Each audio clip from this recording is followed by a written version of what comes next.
Hello people, hope you all are doing well. आज हम लोग बात करेंगे आर्टिकल 14 इंडियन कॉन्स्टिट्यूशन की।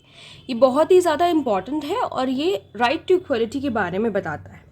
तो इस वीडियो में हम लोग देखेंगे आर्टिकल 14 का introduction, equality before law, equal protection of law, traditional approach और मॉडर्न अप्रोच क्या है आर्टिकल 14 की। आर्टिकल 14 जो है वो जनरल नेचर का है, यानी कि ये कहता है कि हर कोई इंसान जो है वो लॉ के लिए बराबर है, कोई डिस्क्रिमिनेशन नहीं है। आर्टिकल 15 से 18 स्पेसिफिक इंस्टेंस के बारे में बात करता है आर्टिकल 14 के, यानी कि 15 से 18 जब हम लोग पढ़ेंगे तो आप देखेंगे कि उसमें स्पेसिफिकली कुछ क्लासेस ऑफ पीपल के लिए या फिर किसी चीज़ के बेसिस पर जो है वो राइट टू इक्वलिटी को बताया गया है। ठीक है, तो right to equality ensured in preamble. ठीक है, ये प्रीएम्बल में भी आप अगर जब आप कॉन्स्टिट्यूशन का प्रीएम्बल पढ़ेंगे तो आप उसमें भी देखेंगे कि इक्वलिटी का वर्ड इंसर्ट किया गया है। दो एस्पेक्ट्स हैं आर्टिकल 14 के, एक पॉजिटिव एस्पेक्ट है और एक नेगेटिव एस्पेक्ट है। पॉजिटिव एस्पेक्ट क्या है? State should make efforts to remove discrimination of any kind. Positively अगर हम लोग देखें तो इसका एस्पेक्ट ये है कि स्टेट को कोशिश करनी चाहिए कि किसी भी तरीके का जो डिस्क्रिमिनेशन है उसे ख़त्म किया जाए।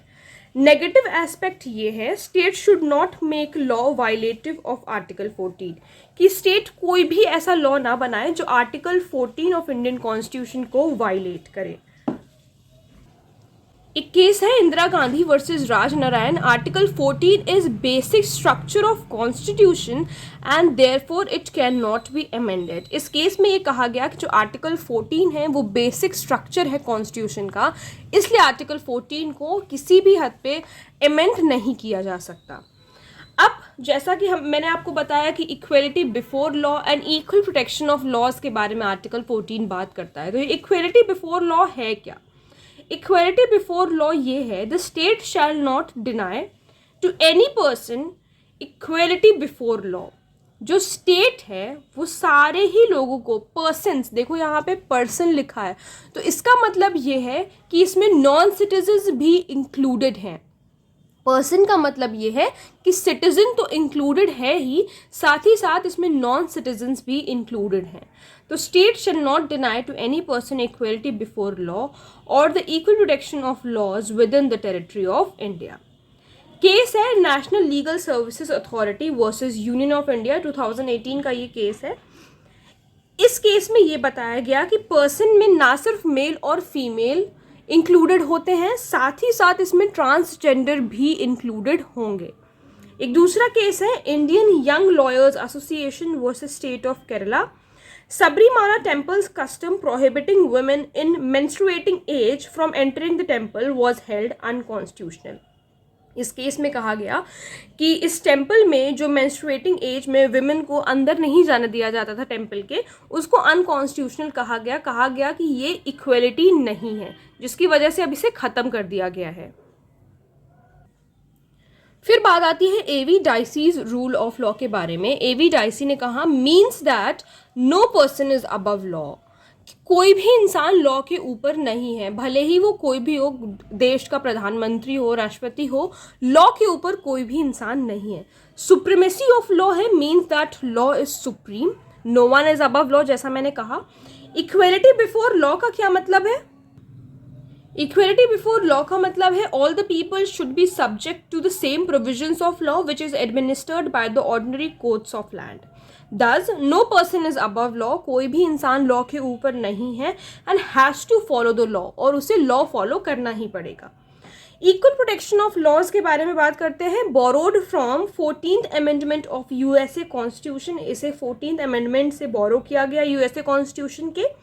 Imposes a duty on the state, ये क्या करता है? स्टेट पे ड्यूटी इम्पोज करता है to take all the necessary steps, कि स्टेट जो है सारे नेसेसरी स्टेप्स ले to ensure that the guarantee of equal treatment of people is followed. किस चीज़ के लिए नेसेसरी स्टेप्स ले? ये देखे कि जो इक्वल ट्रीटमेंट लोगों को गारंटी करे इस बात की कि लोगों को जो इक्वल ट्रीटमेंट दिया जा रहा है। Class legislation is not allowed. Improper discrimination by giving particular privileges to a class of people is not allowed. देखो इम्प्रॉपर डिस्क्रिमिनेशन नहीं कर सकते हैं, ठीक है, कि किसी पर्टिकुलर क्लास ऑफ पीपल को आपने कुछ पर्टिकुलर प्रिविलेजेस दे दिए हैं, तो ये चीज़ अलाउड नहीं है लॉ में। All person similarly circumstance shall be treated equally. इस लाइन को एक एग्जाम्पल से समझो। मान लो कि एक जगह लॉ 1 अप्लाई हो रहा है, दूसरी जगह लॉ 2 अप्लाई हो रहा है। वैसे तो लॉ सब पे प्रिवेल करता है, लेकिन एक जगह लॉ 1 अप्लाई हो रहा है, एक जगह लॉ 2 अप्लाई हो रहा है, ठीक है। अब इन ग्रुप्स ऑफ पीपल पे 30% टैक्स लगाया जा रहा है। 30% टैक्स क्यों लगाया जा रहा है? क्योंकि इनकी सैलरी ज़्यादा है। इनकी सैलरी मान लो अप टू 50,000 है, ठीक है, और इन पीपल पे 10% टैक्स लगाया जा रहा है क्योंकि इनकी सैलरी 20,000 से कम है। तो ये जो है ये वैलिड होगा, ठीक है। सिमिलरली सर्कमस्टांस जो हैं वो इक्वली, क्योंकि भाई ये जो पर्सन है ये 10% ज़्यादा टैक्स दे ही नहीं सकते, तो फिर वो अपना घर कैसे चलाएंगे? तो ये जो डिस्क्रिमिनेशन किया है ये सही डिस्क्रिमिनेशन है, ठीक है। ये वैलिड डिस्क्रिमिनेशन होगा कि जो भाई ज़्यादा कमा रहा है वो गवर्नमेंट को ज़्यादा टैक्स देगा, जो कम कमा रहा है वो गवर्नमेंट को कम टैक्स देगा। ये मैं सिर्फ एक एग्जाम्पल दे रही हूँ, ठीक है। अब इसका ट्रेडिशनल अप्रोच क्या है?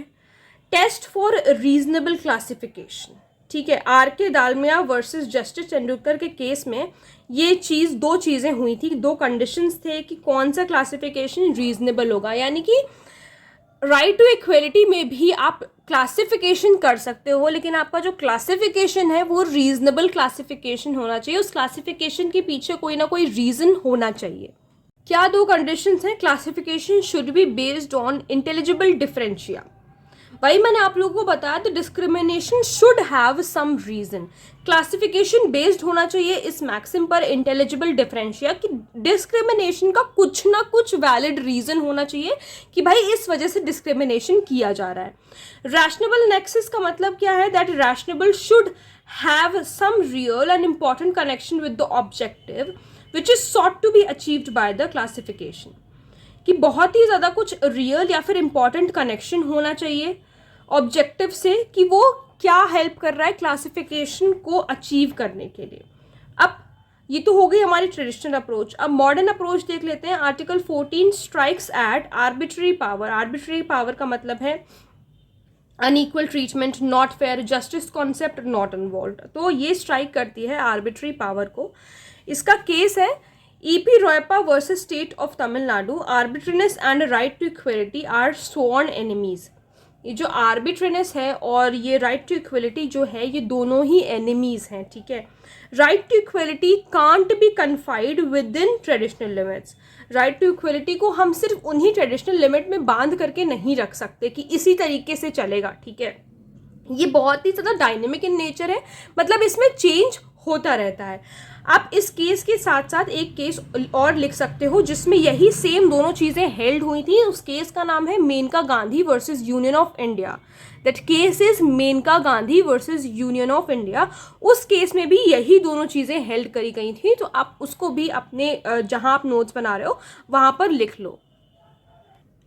तो आई होप आप लोग को आर्टिकल 14 ऑफ इंडियन कॉन्स्टिट्यूशन अच्छी तरीके से क्लियर हुआ होगा। अगर कोई प्रॉब्लम है, कोई डाउट है, तो please let me know in the comment section. और अगर आप लोग इस टॉपिक पे वीडियो देखना चाहते हैं तो वो भी प्लीज़ मुझे ज़रूर बताइएगा। Thank you so much.